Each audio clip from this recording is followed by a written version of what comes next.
કેરીનો રસ રેડીમેડ ખાતા લોકો માટે લાલ બત્તી સમાન કિસ્સો છે। કેસર કેરીના ગઢ એવા ગીરમાંથી ગીર સોમનાથ એસઓજીએ અખાદ્ય 16,000 લીટર રસ પકડ્યો છે। ભેળસેળ યુક્ત 2 વર્ષ જૂનો અખાદ્ય કેરીનો રસ આશરે 16,000 લીટર જેટલો વેચાણ થાય તે પહેલા જ ઝડપી પાડવામાં આવ્યો છે।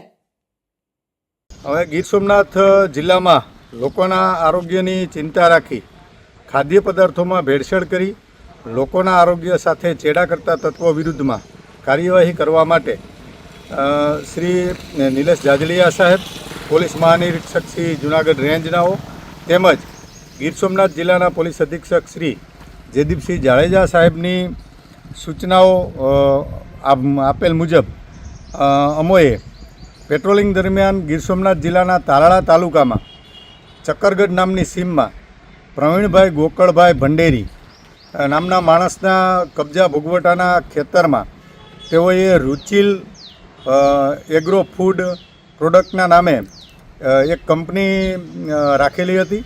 તેમાં તેઓ કેરીના રસ બનાવી અને વેચવા માટે તેઓએ રાખેલ હોવાની અમને હકીકત હોય।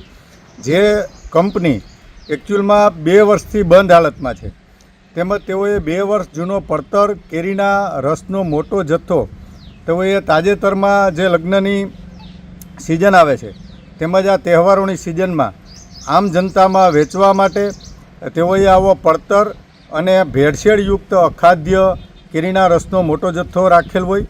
જે આધારે અમને હકીકત મળેલ, જેથી અમે એસઓજીની ટીમ સાથે તેમજ food safety officer Shri Gir Somnath નાઓને સાથે રાખી અમે રેડ કરેલી।